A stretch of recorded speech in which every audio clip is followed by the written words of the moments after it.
So, good day po sa lahat. So, ito po si Angelo, mga operator ng Smart 60cm DTF printer dito sa OU. So, last week, nakapag-run po ito ng 47 meters. So, nandito po yung head area ko po. So, nandito po yung waste tank ko po. So, kaka-dispose lang. So, dito po yung ABR. So, tsaka po yung ground. Yung ink level naman ay tama lang.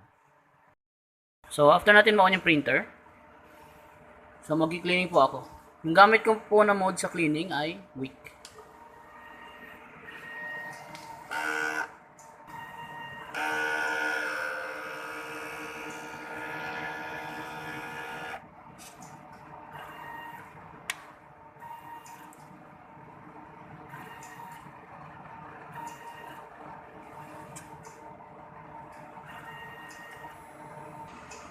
So, after natin mag-head clean, so mag-test po tayo.